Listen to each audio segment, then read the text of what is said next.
Hello மக்களே வணக்கம். இது சித்ரா சதீஷ் யூடியூப் சேனல்.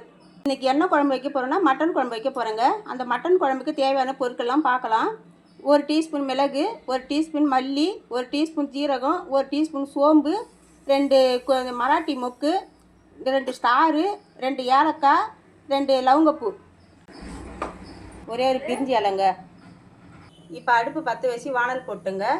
இப்போ இது எல்லாத்தையும் மொத்தமாக கொட்டி வறுத்துக்க போகிறோம். வெறும் வானலில் தான் வறுக்கணும், எண்ணெயெல்லாம் விடக்கூடாது. இது அப்படியே வறுத்துக்கணும். மட்டன் குழம்புக்கு மசாலா பொடி இந்தமாரி அரைச்சி நீங்கள் தூள் பண்ணி குழம்பு கொதிக்கும் போது போட்டு இறக்குனீங்கன்னா ரொம்ப குழம்பு மணமாக இருக்குங்க. அதெல்லாம் நம்ம ஆஃப் பண்ணிடுவோங்க. இதுதான் வானல் காஞ்சிடுச்சுங்க. ஒரு 50 கிராம் எண்ணெய் விட்டுக்கிறேங்க. நான் கடலை எண்ணெய் தாங்க தாளிக்கிறேன். இப்போ எண்ணெய் நல்லா காஞ்சிடுச்சுங்க. 4 பச்சை மிளகாய் கீறி போடுறேங்க.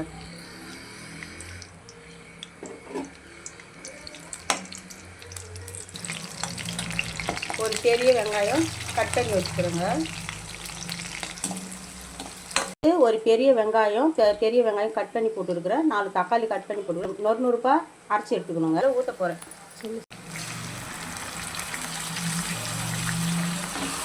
இதை நல்லா கிளறி ஊற்றிக்கணும்.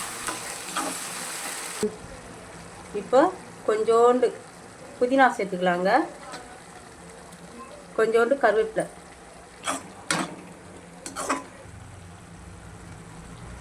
இப்போ அடுத்து 2 டீஸ்பூனு இஞ்சி பூண்டு விழுதுங்க. நான் 2 முருங்கைக்காய் கட் பண்ணி போடுறேங்க. மட்டன் குழம்புல ரொம்ப டேஸ்ட்டாக இருக்கும்.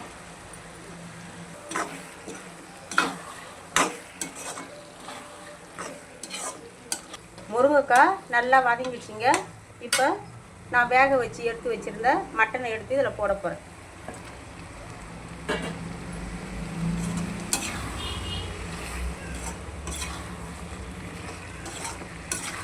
இப்போ 1 டீஸ்பூன் மஞ்சள் தூள் போடுறேங்க. கிளறி விட்டுக்கலாங்க. இப்போ நம்ம ஏற்கனவே மசாலா பொடியில் உங்கள்கிட்ட சொன்னேங்க பார்த்தீங்களா, அதை இப்போ நான் தூள் பண்ணி வச்சுருக்கிறேன். இப்போ அதில் 2 டீஸ்பூனு இதிலே போட்டுக்கிறேங்க. கறியாடை கூடவே போட்டு நல்லா வதக்கிக்கணும். உங்களுக்கு தேவையான அளவுக்கு நீங்கள் போட்டுக்கலாம். வாசனை நல்லா அதிகமாக வேணும்னா அதிகமாக போட்டுக்கலாம். நான் எங்களுக்கு திட்டமாக தேவையான அளவுக்கு நான் போட்டுருக்குறேங்க. 2 டீஸ்பூனு.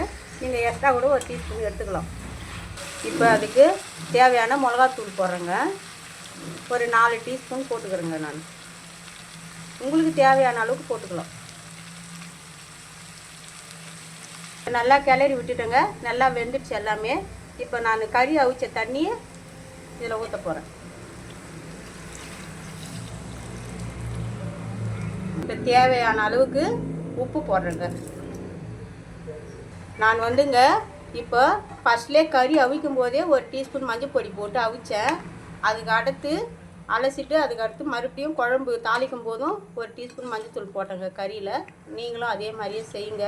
குழம்பு கலர்ஃபுல்லாக நல்லாயிருக்கும், சாப்பிட்றதுக்கு சுவையாக இருக்கும். இதே மெத்தடில் வைங்க. குழம்புக்கு தேவையான தண்ணி விட்டுக்கலாங்க.